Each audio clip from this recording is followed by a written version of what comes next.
On the morning of September 5th, 2017, the standings looked like this, but they were in 6th place, 2 points behind Argentina and tied with Paraguay. These were the qualifiers for Russia 2018, and it was so tight that the difference between 2nd and 8th place was only 5 points.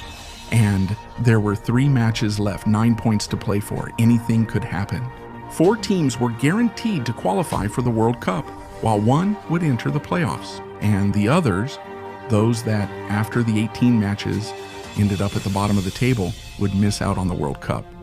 And Peru, he knew the area well, having lived there for years, more than he cared to recall, though it was unavoidable. Each elimination had left a deep wound, the kind that for some can take a long time to heal. That's how it felt after being eliminated from Brazil 2014. The same occurred in South Africa 2010, Germany 2006, Korea, Japan 2002, France 98, United States 94, Italy 90, and Mexico 86, when we nearly eliminated Argentina and qualified for the Top Cup 3 times in a row. After 8 qualifiers with no success and 3 games left in the 9th, the standings remained about the same. We Peruvians remained in that zone we hated for reasons explained more by faith than logic. That morning seemed to have a different scent. Peru has to see how Peru beats Ecuador. 46% think Peru will win. I'm picking Ecuador as the home team. Would you do that? It's odd. Be careful. Our Peruvian brothers have mostly bad memories from there. Their best memory is the draw. The most important match of the last 20 years, that's how they called it. If you're taking a half day off, it's for the most important match in 20 years. The truth is, this was our first opportunity like this since France '98. The rest wasn't easy, but strange things happened during those Russia 2018 qualifiers. Brazil had already qualified, which was normal. The unusual part was the 2 points between us and Argentina. Where are you coming from? From La Vista, Callao. I've been traveling from Lima for 3 days by bus. I'm coming from Guachipa. Do you think Peru will qualify? We'll win it no matter what, but we get carried away by our passion, just like that, Peru. How beautiful. Could it be?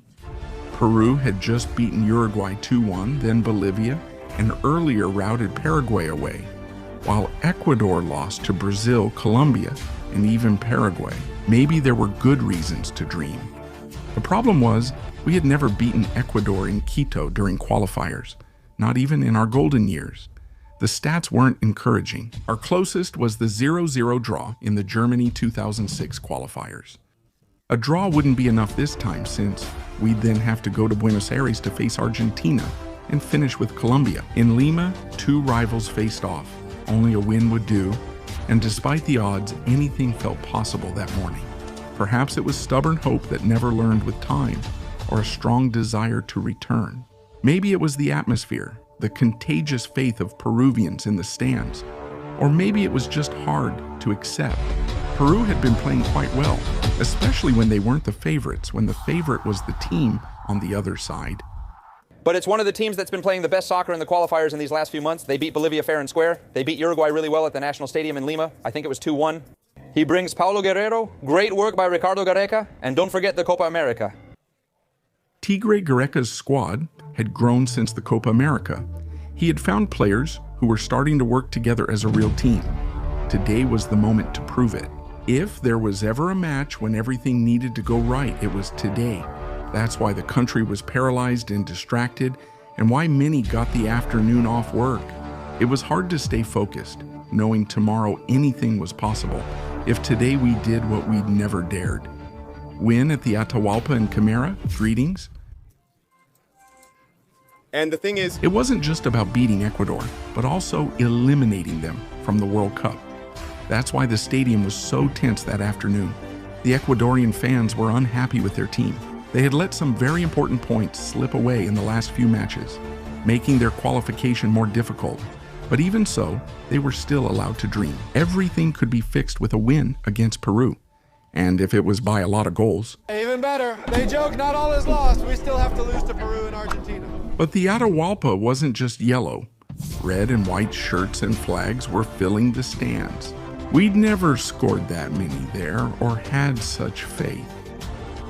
It's not just our good wishes, but we really have the possibility to win. If the boys do what they have to do, today there will be a celebration all over Peru. There was no time for more. The teams were taking the field. Quinteros lined up with Vanguera, the number 1 from Barcelona of Ecuador in goal, Aquilier from Morelia, and Roberto Arboleda from Católica as center backs. On the left, Ramirez, the fullback from Krasnodar, Russia, and on the right, Velasco, also from Barcelona. In the middle, Orejuela from Fluminense, Novoa from Zenit, and further forward, Cazares from Atlético Mineiro. On the wings, Iner Valencia from Tigres on the left, and Antonio Valencia from Manchester United on the right. Felipe Caicedo wears number 10 in Spanish. Ricardo Gareca would use Universitario's goalkeeper Cacheta as a center back. Christian Ramos from Emelec and Alberto Rodriguez from Universitario.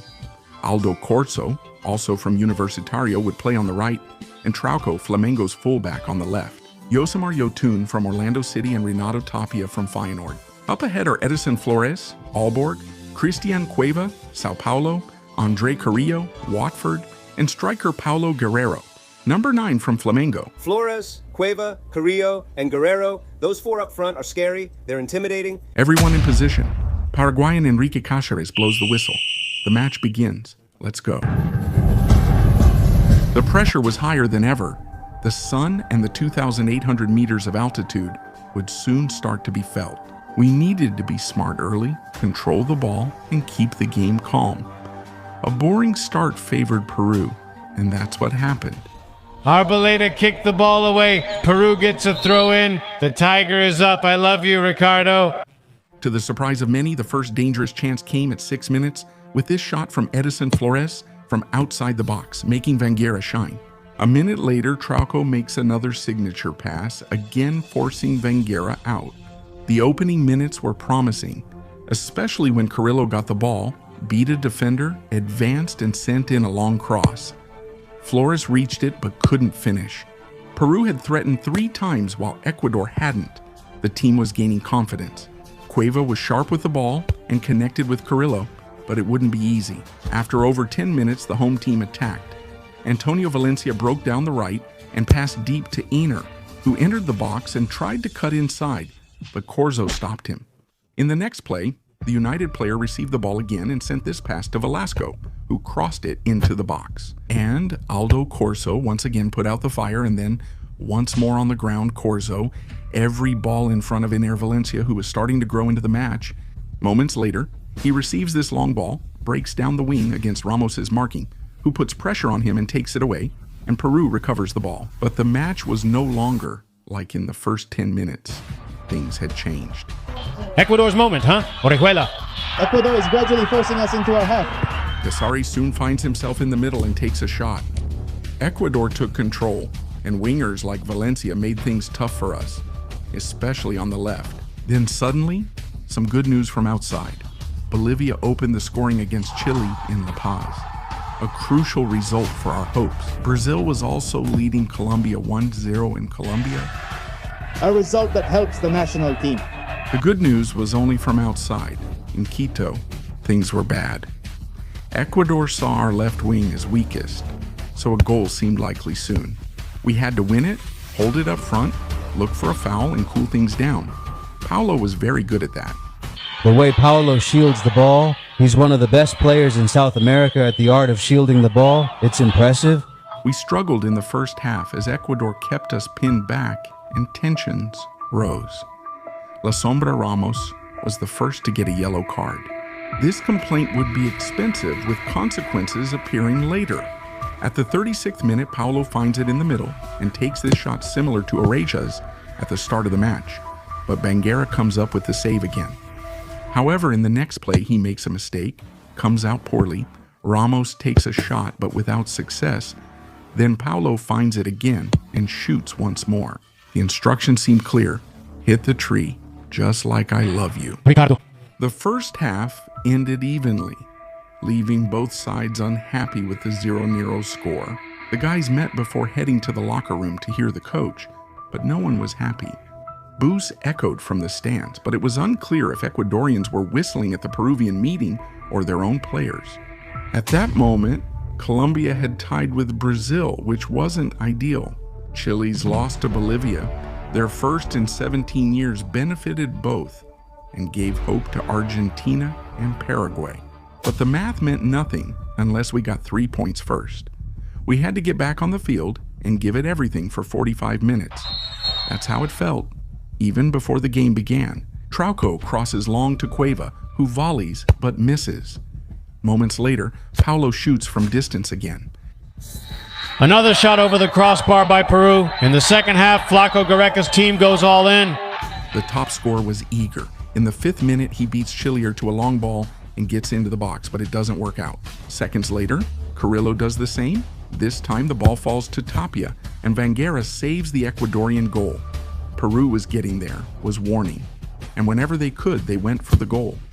Tigre's approach was clear. From the right corner for Flaco's team, the best person I met in football. But it was more at the start, just like in the first half.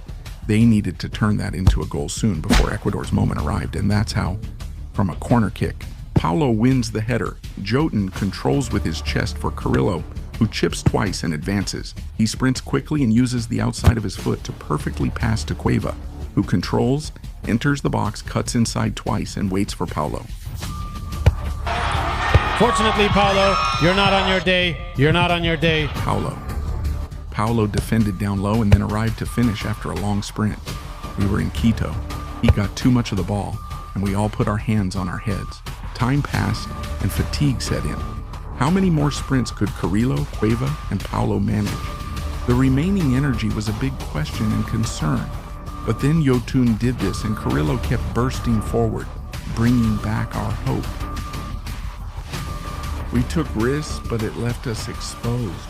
Even though Tapia was always in the middle, the match gave no respite. Ecuador needed to win as much as we did, but they suffered from the same lack of precision. We had to calm things down. Tapia was hurt and had a yellow card. El Tigre made a tough decision to give Wilder Cartagena his debut. All we could do was trust. The match resumed and Carrillo appeared again on the wing, sent across to Paulo, but he was pushed and the counterattack began. With constant action and no rewards, the home crowd grew desperate. Listen to the booing, they're annoyed. The Ecuadorian crowd, Silva disapproves. Ecuador never dominated. Peru kept possession, circulated the ball, attacked and entered the box. We were already better than Ecuador. The ball would go back to Cueva, and he instinctively would push forward, confusing the defenders, looking for a different play, but without luck. Precision was difficult to find, but even more so for Ecuador.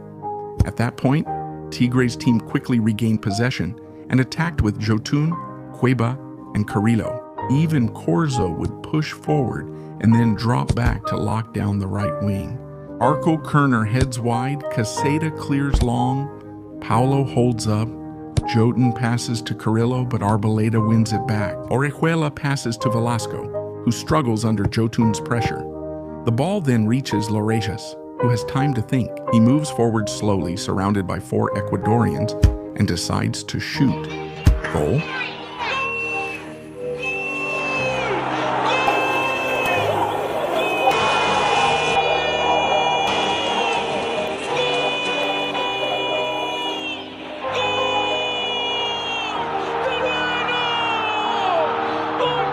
A shout of goal stuck in the throat, rescued from suffocation, and that's why it's so euphoric. Flores had barely appeared until that moment when he found the ball and decided to shoot at the goal, just like he did in the first half in Peru's first chance. But this time, the ball slipped between Arboleda's legs. Banguera touches it, but he can't deflect it. The shot gets lost in the net, and all of Peru erupts just like that red and white stand. Flores excitedly runs to the bench, meeting Carrillo on the way. Carrillo hugs him, creating a beautiful whirlwind, a picture, a sign, a great omen. What was today? Eddie, it's Flores. Can you tell us where we are? Speak for the whole country. The dream was becoming real, but with at least 20 minutes left, there was still a lot of game. We were 4th in the standings. How could I stop thinking about it? Only below Brazil, Colombia, and Uruguay? In that context, Gareca decided to take out Carrillo and bring in Cabalito Hurtado from Vitória Guimarães, Portugal. Cartagena's move was a big success. He broke up plays in the middle like this and then cleared the danger next. The throw-in is taken quickly to Novoa, who passes to the center backs aiming for Antonio Valencia, but Trauco intercepts. The ball goes to Paulo, who advances as Trauco runs left, drawing Acoleri's mark inside. Christian Cueva bursts in like lightning. Paulo passes to him, but Cueva's first touch goes behind, back to goal. He looks up, spots Hurtado, and delivers a perfect pass.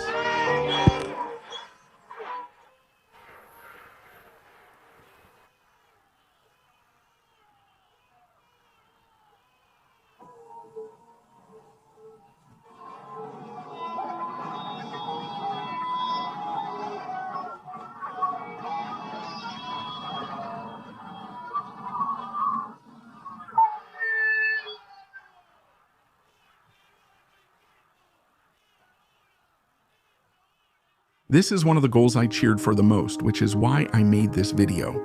I watched the match at a chicken restaurant in Huacho, 3 hours from Lima, while I was working nearby, though no one actually worked. I was with colleagues and a friend from Lima who came to watch the match with me. It wasn't an ordinary day. We played for things we never had before, which made it hard to believe, and made Flores' goal so exciting. Then suddenly, we felt calm, a restraint acquired from the experience of someone who protects their emotional stability. The 1-0 in those circumstances didn't decide anything. We knew it instinctively, but that 2-0 was different. No one held back their voice or hugs then, and no one thought about ghosts. We had dreamed of these goals for so long, 2 in under 3 minutes. But unfortunately, there was still game left, and we still had to suffer a lot, because in the next 3 minutes, the worst would happen. What? When Ender Valencia gets the ball, he attacks Rodriguez, enters the box, and Ramos fouls him for a penalty and a yellow card. Ramos' second. The first yellow came from a first-half complaint. No, please. The ghosts appeared again. Hands went back to faces to hair. After Ender Valencia scores easily, Gareca substitutes Cueva for Anderson Santamaria, another national team debutant. Over 10 minutes remained with us down to 10 men. The longest minutes full of fouls and stoppages. Paulo nearly made it 3-1, while Corso fought hard in every tackle. Ecuador took outside shots. Estrada had a chance. Crosses came from the right and attacks from the left. With 2 minutes left, Antonio advanced down the right. He passes it to Ender, who enters the box, cuts inside and falls, asks for a penalty, but there's nothing. Seconds later, they come in again from the same side. Velasco sends in the cross, and Ender can't score. The pressure was intense as Ecuador created more chances than all match. It felt endless. On the last play, they shot again. It hit the wall and went out for a corner. I couldn't keep watching, so I asked someone to update me. I just heard everyone shout when Caceres caught the ball, held it, and sent it away. We won, we won, we won. Today was the day, Ramon. Ramon, I told you it had to be today, and it finally happened. It was a tremendous, heroic victory, very Peruvian. Here are the final standings for the round. We had finally left that zone we hated so much, and it felt so good because Peru had started this process terribly, and this match showed us that there are things we shouldn't forget so easily. There's always a first time. There's always a first time. Glory to Peru in the heights. This victory in Quito will be unforgettable because the harder it is, the more you enjoy it. And because at the end of this afternoon, that dream called Russia 2018 would start to look real for everyone, not just for a few, but that's another story. If you enjoyed the video, please subscribe and check out more stories on the channel. Thanks for watching.